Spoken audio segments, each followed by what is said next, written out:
Welcome to the program. Tonight I want you to know, if you're an enemy of the state, I'll be watching you with my button eyes. Okay, if you're making minimum wage, I have some good news for you. Your life is about to change. It is time to celebrate. You just got a raise. Oh, I'm making $6.55 an hour today. Well, tomorrow I make $7.25 an hour. Isn't that great? What are you going to do with all your money? You going to retire? I'm thinking about buying a boat. Here's the one thing. Increasing minimum wage is kind of like hugging a polar bear. Oh, look how cute it looks. It's so cuddly. And then you hug it, and then it rips your throat out. Ah, because it's a polar bear. Liberal rags like the New York Times are all for the increase. The raise is badly needed, they printed today. But they also say it doesn't go far enough. It needs to be even higher.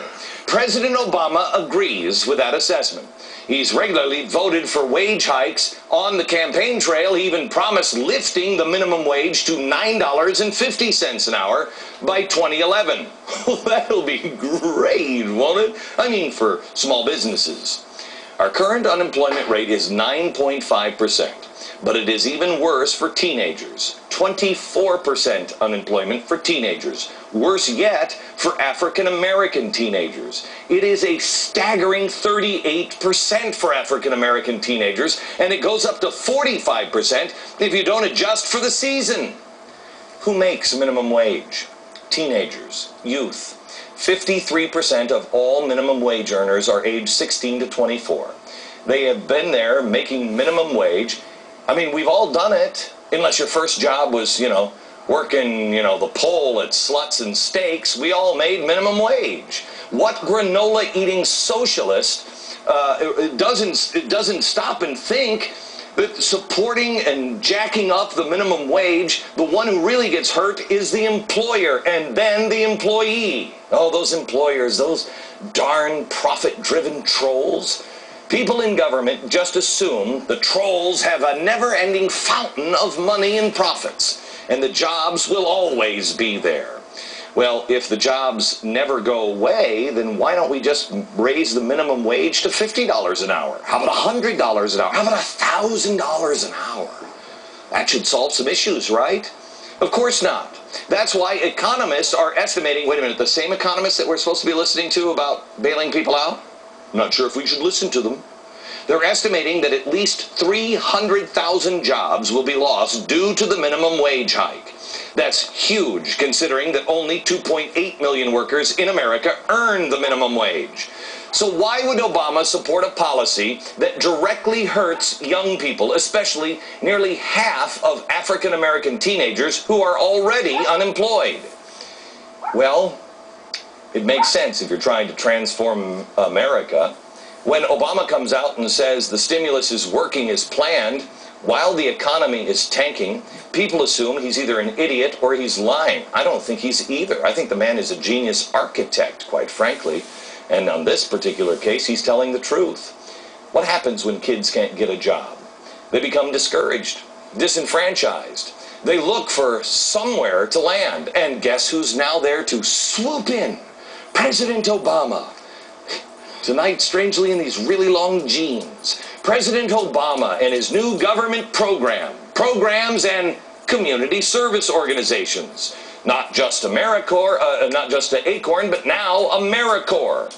Do you remember Michelle Obama's words on the campaign trail? Barack Obama will require you to work. Barack will never allow you to go back to your lives as usual. Uninvolved, uninformed.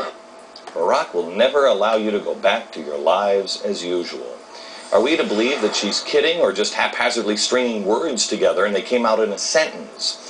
These people are steering our youth into community service. Ted Kennedy and his ilk are even pushing the idea of forced, mandatory service. They're incentivizing working for the government with promises now of paying off college loans. We told you this last night. Of course, the catch is you have to federalize your loan before they'll pay it. He wants you to work as a bureaucratic slave to government. You work for them for 10 years and you don't have to worry about any debt for education. Maybe I'm crazy for going down this road, But from what we already know about Washington, the truth is always stranger than fiction. And the sooner we realize that, the faster we're going to be able to stop and go down the road paved with a couple of bricks of common sense. David Newmark is here. He's a professor of economics at UC Irvine and the co-author of Minimum Wages. David, first let's go through the minimum wage. This is really another hit on small business, is it not? Well, I think minimum wages clearly have more impact at the low end of the wage distribution. They affect low-skilled workers and the people who employ them. No, that tends to be low businesses. No, this is small businesses.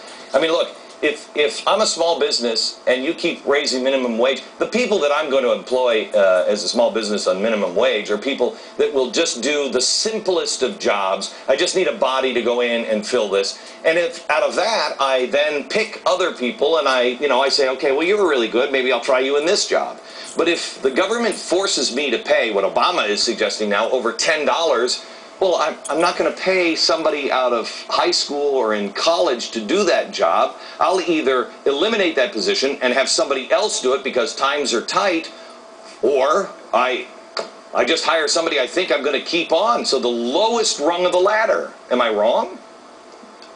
No, you're not wrong at all. I mean, minimum wages reduce employment. There's a body of evidence, accumulated over, 20 years recent research and probably 80 years of more research, and it shows that essentially, like when the price of gas goes up, people use less gas. Like taxing cigarettes to try to discourage people from smoking. When you raise the wage on very low-skilled labor, employers try to use something else, slightly higher-skilled labor, not those we seem to be trying to help, or other inputs, capital and the like. They're saying 300,000 jobs. Economists say 300,000 jobs will be lost because of this. When does that hit? Do you agree with it, and when does that hit?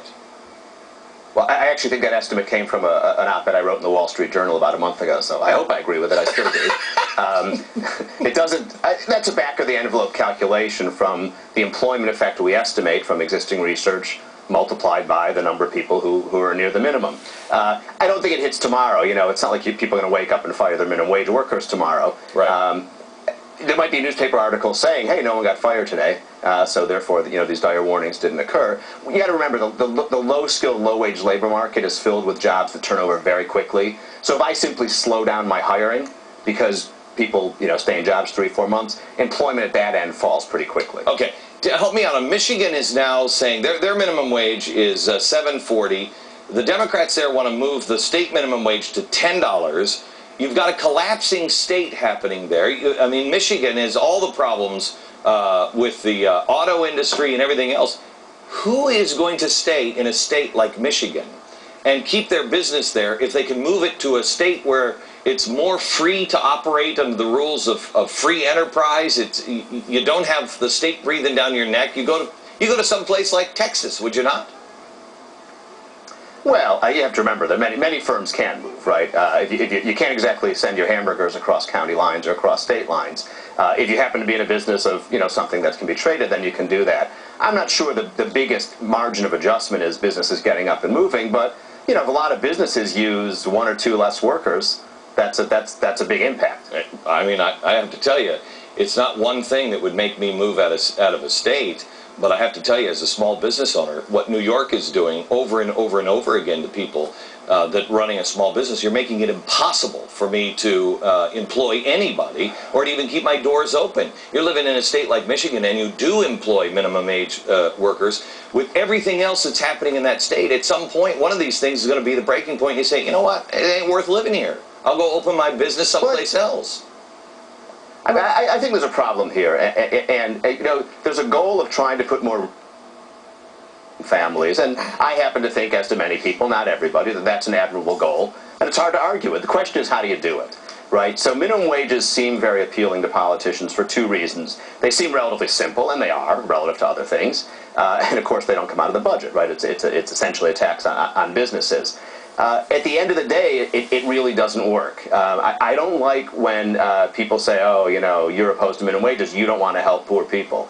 That doesn't follow. There's lots of ways to think about helping poor people. Unfortunately, the ways that are more helpful, those that would help you earn enough so that you don't need a minimum wage, are probably a lot tougher to pull off. We've been trying to make schools better. We know it's not easy. We know it's a tough problem. We know people are disadvantaged. But ultimately, increasing worker skills is what I like to call sort of the holy grail of economic policy and social policy. Not easy to do, but that doesn't necessarily mean you go to some option that I think is demonstrated not